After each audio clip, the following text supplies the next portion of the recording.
there before I started Playboy. When did you first become aware that Ray existed? Well, I was a big fan of certain kinds of pulp fiction. I subscribed to Weird Tales. I had read Bradbury. I was a huge Poe fan, Conan Doyle. So I was a big fan of mystery and horror and science fiction. So when I started Playboy, I reached out for the writers of quality that I could get for a price. And Fahrenheit 451 had appeared in book form, but had never been published in a magazine. And it was a controversial, in the McCarthy era, it was controversial. And perfect for Playboy.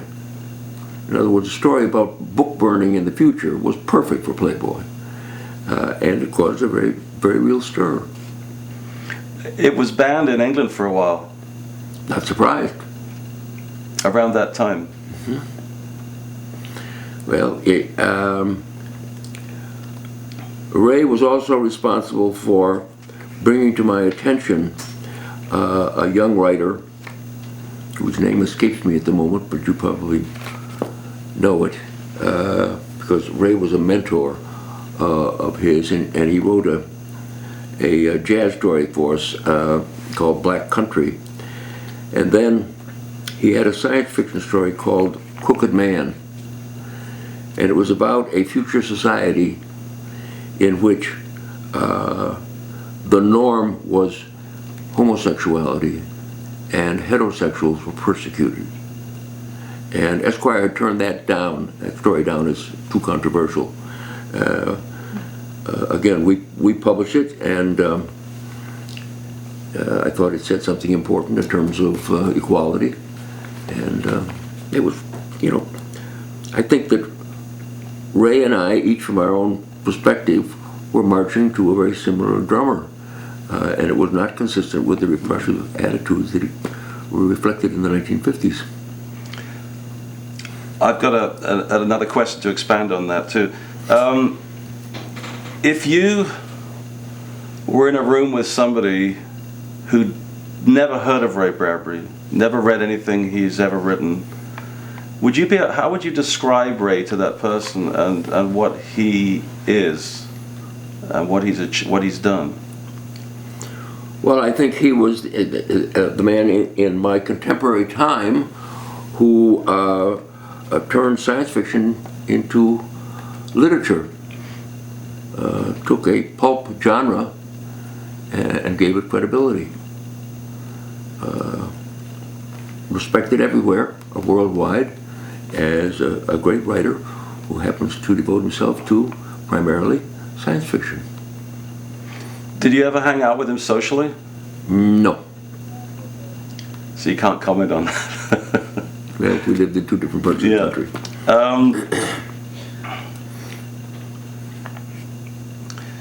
Just to expand on one of the things you said about you and Ray, there are cliches about what is true Americana, what is truly iconic. And two examples of that may be Playboy and it might be Ray Bradbury, because you guys have been around for 57 years. Yes, we survived.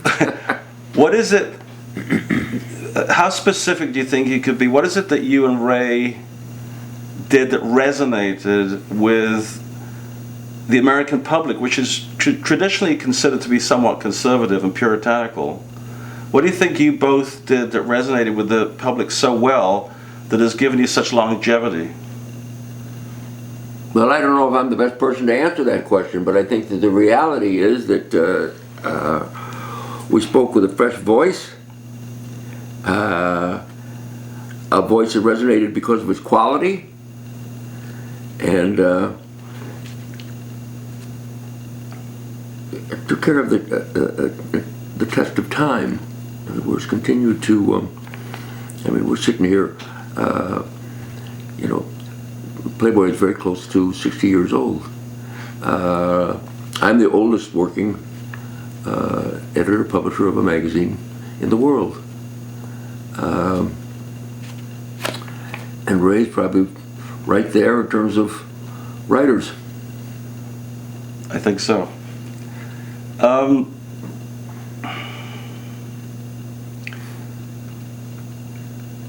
When you start out with an idea, which you did, and I think you had some kind of ideal that went along with that, and when you make it big, you become successful. And in your case, a big influence on racial and sexual issues, tolerance. When almost everything you were struggling for and concerned about, in many cases has become kind of mainstream. People are not shocked by much now. There's not much out there that one seems you have to really fight for. Does that take the edge off, or how do you keep yourself excited? Because I know how Ray does it, but how do you keep yourself excited about getting up in the morning and doing what you do?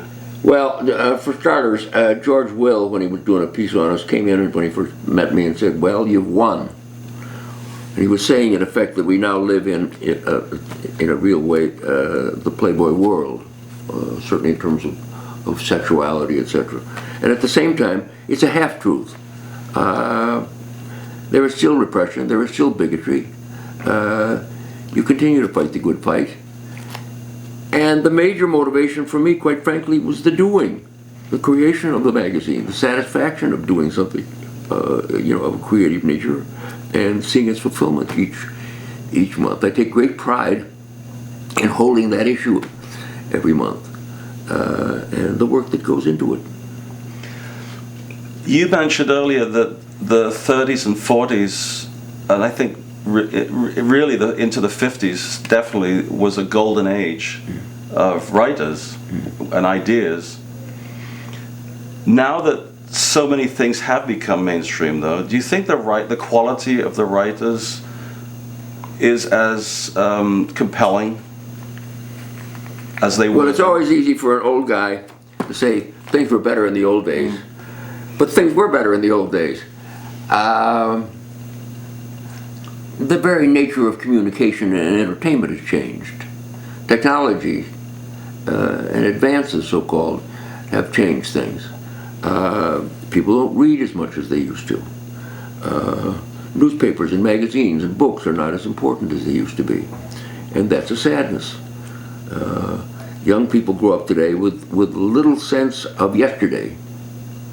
And if you don't know who you were before, you don't really know who you are now. So I think we've lost something. Yeah, there's been a bit of a controversy. I think it's probably settled now about Fahrenheit 451. In that a lot of people assumed it was about censorship, and Ray's always often been a bit irritable about that, saying it's not really about censorship. It's about people themselves censoring themselves and becoming lethargic by themselves stopping reading, by them watching soundbite news.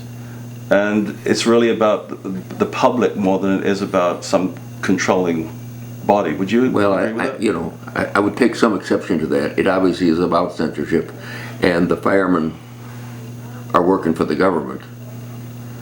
So, but it is only possible to have a government that censors if the people permit it. Which still exists in many parts of the world. Absolutely. A couple of years ago, Ray received the highest honor you can get in France for cultural activities, the Commander of Arts and Letters. Do you think he's so embedded in our system here, in the school system, as a popular writer, do you think the nation itself has honored him properly? I think America in general falls behind much of the rest of the world, certainly the European part of the world, in terms of appreciation of art and literature. We're a young country and not very sophisticated. We're also a Puritan country, so we have mixed feelings about a lot of things.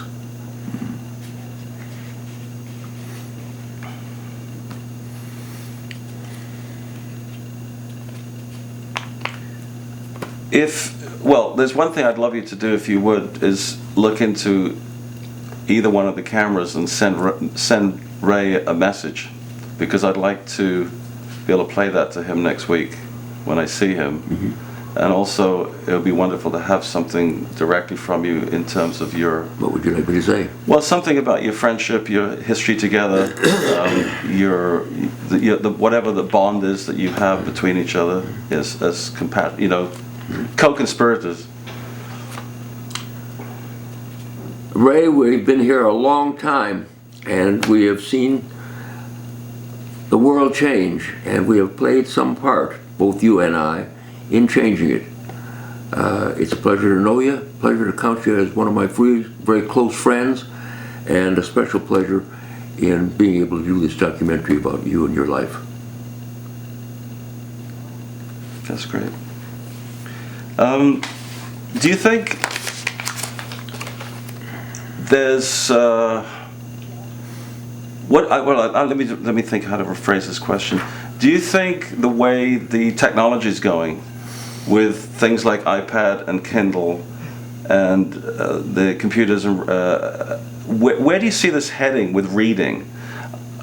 Some people use the Kindle and the notebook and the iPad for reading, but generally speaking, does it concern you the way things are going with schools, libraries, kids, and the amount of reading we're losing, the amount of time that people spend reading? Well, that was what I referred to a couple of minutes ago. I think the nature of reading has changed.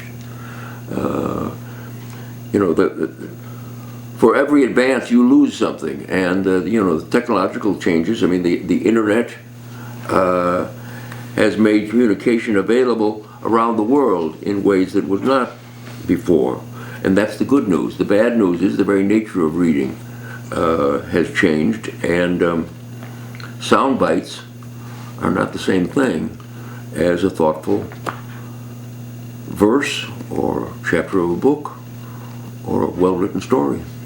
Yeah, because the NEA came out, I don't know if you've seen these statistics, the NEA came out last year with statistics that said when someone leaves high school and goes into the workplace, 75% of the people who leave high school never read a book again. And college graduates, 45% of college graduates after they leave college never read a book again. Is that something to be, should we just accept that as the way that you just described as just a change, or is that a little worrying? I think it's worrisome. Okay.